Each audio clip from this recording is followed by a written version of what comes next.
पोखरण में रविवार को बढ़ती महंगाई और रसोई गैस सिलेंडर के बढ़ते दामों के विरोध में कांग्रेस कार्यकर्ताओं ने जोरदार प्रदर्शन किया। ब्लॉक अध्यक्ष राजूराम मोडड्डी के नेतृत्व में एसडीएम कार्यालय के सामने आयोजित इस प्रदर्शन में बड़ी संख्या में कांग्रेस पदाधिकारी और कार्यकर्ता मौजूद रहे। इस दौरान कार्यकर्ताओं ने केंद्र सरकार के खिलाफ जमकर नारेबाजी की और आम जनता को महंगाई से राहत देने की मांग उठाई। ब्लॉक अध्यक्ष राजूराम मोडड्डी ने कहा कि गैस सिलेंडर की कमी और लगातार बढ़ती महंगाई से दुकानदारों और आम लोगों को भारी परेशानी का सामना करना पड़ रहा है, लेकिन सरकार इस दिशा में कोई ठोस कदम नहीं उठा रही है। उन्होंने कहा कि इसी मुद्दे को लेकर विभिन्न स्थानों पर विरोध प्रदर्शन किए जा रहे हैं।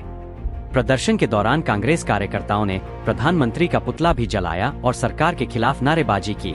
इस मौके पर मंडल अध्यक्ष हरजी, अशोक पंवार, सद्दाम मेहर, मंडल अध्यक्ष गिरिराज, गोविंद माली, अली खान, दीपक मेघवाल, गणपत गर्ग सहित कई कांग्रेस कार्यकर्ता मौजूद रहे। में एक शासक हुआ था, उसकी पत्नी ने ये बोला कि मुझे मरते हुए आदमी को देखना है, तो चूंकि बंगला उसके सड़क के किनारे, नहर के किनारे था, तो जो नाव जाती थी, शासक ने कह दिया कि जैसे ही नाव बीच में जावे, केवट को कह दिया उसे उल्टी कर देना। तो उसने उल्टी कर दी तो डूबते हुए लोगों को देखा, तो उस महारानी कह दो चाहे बेगम कह दो, उसको बहुत बड़ा मज़ा आया। तो अब क्या है कि इस शासन में, इस बीजेपी के शासन में, मोदी सरकार में सभी को लाइनों में जनता को खड़े होकर के देखना, उनको मरना, इनको बहुत बड़ा मज़ा आ रहा है। इसलिए शुरुआत में इन्होंने नोटबंदी की, नोटबंदी में लाखों आदमी मरे, लाखों आदमी लाइनों में खड़े रहे। फिर जीएसटी की, फिर जीएसटी में लाखों आदमी खड़े रहे। उसके बाद में इन्होंने अभी ये यूजीसी वाला किया, इसमें लाखों आदमी खड़े रहे। अब ये विदेश नीति को जानबूझ करके फैल करके, जो पुराने मित्र थे उन राष्ट्रों को छोड़ करके, जहाँ से ईरान से 6 दिन में तेल पहुंचता है और अमेरिका से 60 दिन में तेल पहुंचता है, उसकी कितनी ज़्यादा रेट और कितना लोडिंग अनलोडिंग का खर्चा आता है, वहाँ से इन्होंने समझौता किया। इस प्रकार के यहाँ भी अब इस कारण से यहाँ अब तेल की टंकियों की और डीजल पेट्रोल की और गैस की, सीएनजी पीएनजी की किल्लत हो गई है। लोग लाइनों में खड़े हैं। ये लोग करना कुछ नहीं चाहते, जनता को लाइनों में खड़े रह करके जनता को परेशान करके और विपक्ष को भटकाना चाहते हैं कि विपक्ष इन लाइनों को देख करके भौं भौं करता रहे और ये मजे से अपना जीमता रहे। इनकी पूर्णतः विदेश नीति और गृह नीति सरकार की फैल है। हम ये चाहते हैं कि वर्तमान परिप्रेक्ष्य में ईंधन की व्यवस्था पूर्ण रूप से की जावे। जय हिंद।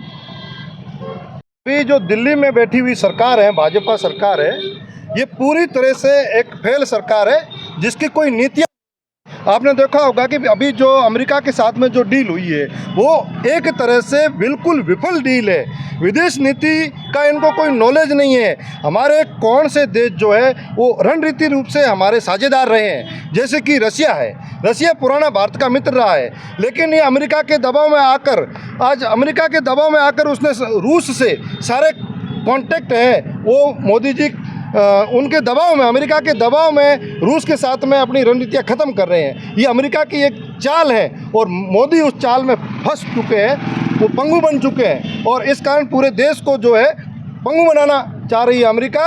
और ये देश, ये जो इस देश की सरकार है, दिल्ली में बैठी हुई सरकार है, वो नहीं समझ पा रही है। आज उसी विफल विदेश नीति के कारण आज आप देख रहे हो कि पूरे देश में ईंधन की किल्लत हो चुकी है। आज जगह जगह हम देख रहे हैं कि हर कस्बे में, हर शहर में, हर डिस्ट्रिक्ट हेडक्वार्टर पर गैस की टंकियों के जो है लाइनें लगी हुई है। पहले इन्होंने जो है नोटबंदी करके पूरी जनता को लाइन में लगाया, फिर जीएसटी करके व्यापारियों की दुकानें बंद करने के लिए लाइनों में लगाया। उसके बाद में कोरोना में एक विफल नीति के कारण एक अनपढ़ प्रधानमंत्री जिसने थाली और ताली बजाई, और अब गलत विदेश नीति के कारण पूरी देश की जनता को जो है इन्होंने लाइन पे खड़ा कर दिया है।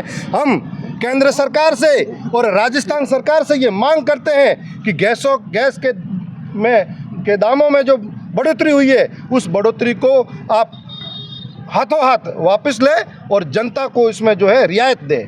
आप इस देश में देखिए, पुलिस कह रही है कोई जो है सोशल मीडिया पर गैस के बारे में कुछ मत लिखो। हमारे प्रदेश के मुखिया भजन लाल जी कह रहे हैं कि गैस की आपूर्ति फुल है, तो ये जनता बेवकूफ़ है जो अभी सड़कों पर लाइनें लगा के खड़ी है, गैस के गोदामों के आगे जो है लाइनें लगा कर खड़ी है। लेकिन देश का मुखिया और प्रदेश का मुखिया कह रहा है कि गैस की कोई किल्लत नहीं है। तो भाई, या तो हम बेवकूफ़ है, जनता बेवकूफ़ है जो हम लाइनों में खड़े हैं, इस चिलचिलाती धूप में जो लाइनों में खड़े हैं, हम लोग बेवकूफ़ है। ये मतलब ऐसे लोग बेवकूफ़ बनाते हैं, झूठ बोलते हैं, केवल झूठ के सिवा इनके पास कुछ नहीं है। इन्होंने कई सालों तक झूठ परोसा है और आगे भी ये झूठ परोसेंगे। लेकिन भारत की जनता, राजस्थान की जनता अब इनके झूठे झंझटों में नहीं आएगी। ये जितने भी झूठ बोलते हैं उन सब पर इस बार जनता जो है कड़ा प्रहार करेगी।